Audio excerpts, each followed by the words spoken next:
Hey guys, Smatho 10 here, going live here on a Tuesday evening.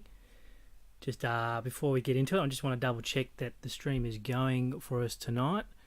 So let me just look at my old devices here, see if it's going okay. Hope everyone's having a nice night on a Tuesday night. Hopefully the cricket game is a little bit boring. But I want to talk tonight about Moneyballs and Draftstars State of Origin tomorrow evening, around an 8 o'clock kickoff. So let's get stuck into it. I'm going to be using the two sites and flip-flopping between the two sites and talk about plays that you should be looking at, and obviously some suggestions about players that you probably could go in and probably players that you probably not go as well. As always, check out my article on the DFR website at dailyfantasyrankings.com.au. I've gone through a little summaries of each of the players that we got here for Wednesday night's match. So let's get the websites up and let's have a look at what we got here tomorrow. So Moneyball originally came out of a $15,000 contest, and then Draftstars came out and said let's do 20, and then they came back and said no, let's scrap that, let's do a $30,000 contest in the lobby. There's also the $2 State of Origin Earls for a nice handy 3,000 pool as well. And as you can see, it starts here at Wednesday at 8:10 p.m. Looking at Draftstars, and if I click on the Rugby League tab, oh, by the way, great contest coming up on Draftstars too. 10,000 on the golf, 10,000 on the NBA, and some big AFL. But we'll talk about that on the DFR show tomorrow night with Hef. So let's go back up to Rugby League. $20,000 for the Maroons versus Blues. So before we even start looking at particular contests tomorrow, I want to be looking at the teams first of all. And as I mentioned in my article, we pretty much 16 out of the 17 players are going to get a good run at it tomorrow. The utility players in Moses and Mbai and Jack White are pretty much there as a safety net tomorrow. So I wouldn't be recommending putting them in single entries, or if you put in 2 or 3 entries in. Sure, if you're going to go the old max entries here where you can do 60 tomorrow, you might have 1 to 2 to 3 of them in there, but as I said, I wouldn't be recommending going straight away. So let's have a look at Draftstars first. I'm a keen Draftstar player, as you probably is aware, mainly on the minis, but as I said, I'll probably got a couple in tomorrow night. So when I build NRL lineups, I look at the hooker position first, because that's the probably easiest decision that you're going to make tomorrow for this particular game, is to have Damien Cook, which is probably going to be the projected the highest scoring player tomorrow at the 9. And then you've got Ben Hunt, which has DPP position status tomorrow, which also you can also slide him into the halves if you think you're pretty keen on Ben Hunt. But if you're going to build 1 to 2 to 3 lineups, I will probably have 3 lineups out of 3 of Damien Cook. If you're going to build 10, possibly have 1 or 2 lineups of Ben Hunt. But since he's got the position in the halves as well, he'll probably end up being 30-odd% to compare to Cook, who'll probably be 75-80% tomorrow. Okay, so I'm going to put in Cook here straight away as my hooker. And if I come back to Moneyball and go into here and find my hooker, Damien Cook at 8,100 is a good price for tomorrow. As I said, the average fantasy point in form here from Moneyball is a good reflection of what Ben Hunt's been doing in the halves this year. I'll probably have him projected a little bit more than 20.8 tomorrow, probably around the high 20s. You never know. It depends on his tackle count. So let's put Damien in there. Come back to Draftstars. Now, if you do your research from particular State of Origin games in the past, you find that the front row forwards, and mainly the second row forwards, do have their minutes shared amongst each other. Whereas in typical NRL games, usually your stars will get the 50, 55, almost 60 minutes, and then your bench players will probably get 35 to around 45, rotating with other players throughout the park. This year, I'm probably predicting that these bench players such as Payne Haas, Dylan Napa and Joe Affen go away for front row, so we'll probably get a decent amount of time. Again, the 35 to 45 minutes, but since the high-paced nature of these particular contests, they can rack up some good fantasy point scoring. And I'm actually really keen on Payne Haas tomorrow because he's been going gangbusters here for the Broncos. He's a great fantasy pointing machine. A lot of runs, a lot of tackle busts. He looks to offload, and then obviously doesn't be afraid to do any tackles. So I'd probably have him almost not first pick, but seriously consider it if you want to get the high-end guys into your particular lineup. If you're just going the single entry or two entries, then I'll be looking more towards your Jai Arrow at 12,720 is probably too expensive. But back over here at Moneyball, he's a great price here at 5.5. So I'll probably have Jai Arrow here. Probably a fade for me for too expensive. So I might look here at Josh Papali. It's probably one of your cheapest ones here at 1,100. And probably Paul Vaughan at 10.6. These guys are probably going to score the same amount of points. Maybe Josh Maguire at the higher minutes, but he doesn't get too much involved compared to the front row forwards. So let's just stick with Paul Vaughan and Josh Papali. But no, look, love Payne Haas tomorrow as well. Go second row. Again, we've got some dual position of your Arrows and Clemmers and that. But then you've got Jake Travojevic, who had a great series last year at 12.2. And also Paul Coyner as well at 11.150. Both had great series last year. Matt Gillo is a little bit cheaper at 10.8. Then again, we're talking about Kafusi and Frizzell at these 10k mark. Felice will probably play the 80 minutes, which is good for his fantasy point production. So again, if you're looking for something a little bit cheaper, Felice can go in. Then you want to have to make a bit of a stand here in terms of what you think is going to be projected fantasy points wise, and also projected in terms of ownership. So again, you can scroll down here and look at Cameron Money at 9.6, but a lot of people, including myself, I'm pretty keen on Angus Crichton tomorrow.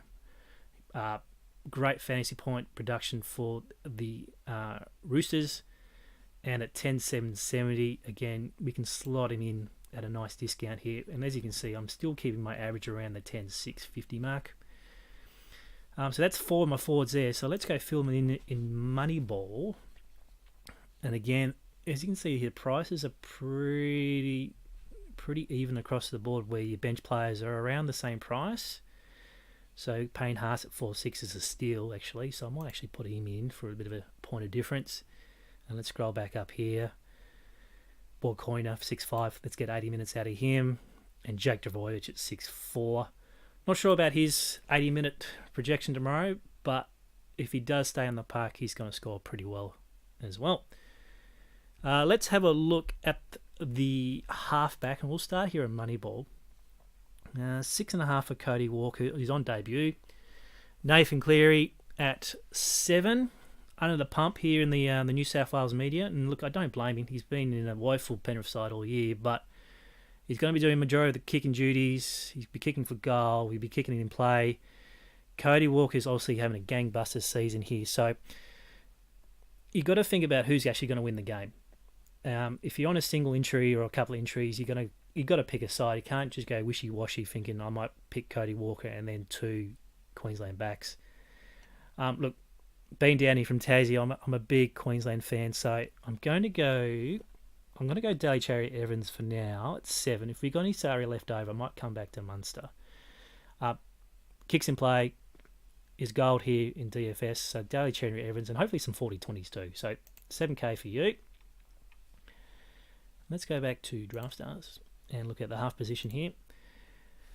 So this is where Draftstars have actually bumped up their salaries here. So you've got no choice of paying over 11,000 for a particular half. And as I said, you've got Ben Hunt here as well. So there will be a couple of lineups with both Ben Hunt and Damien Cook in it. But I'm not really keen on that tomorrow. As I said, I'm pretty keen on Queensland winning the game if I'm going to put a single entry in.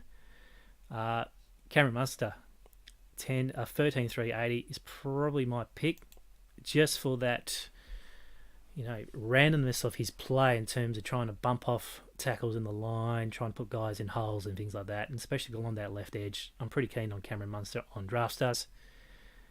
Let's have a look at the the wingers and the fullbacks and the centres. So obviously on Draftstars you need to pick a centre.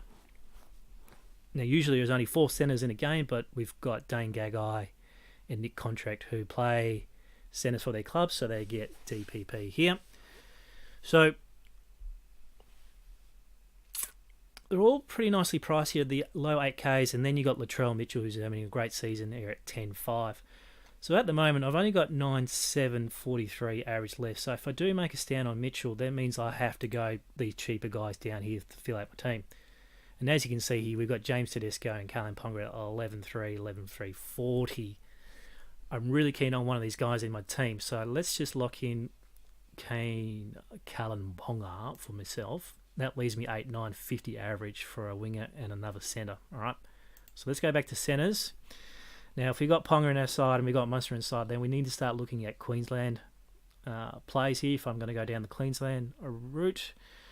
So Michael Morgan has been unfamiliar in this position. Look, he doesn't play it at club level. He's been playing either at the 6 or at fullback itself. He has played 3 in the past as one of the DFR's great tweeters in Brento talked to me today about. I'm thinking Dane Gagai is great returning the ball. He'll get his run meters and hopefully he'll bump off a few tackles in those attacks. So I'm going to slot him in at 8,550.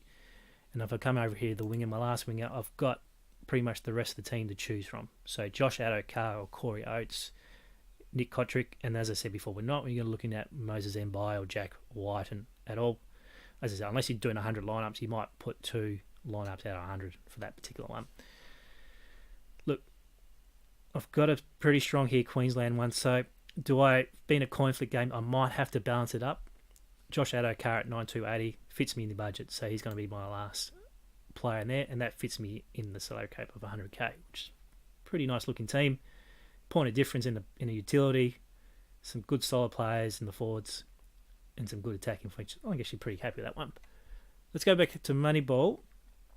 Now we've got 3 backs to choose here.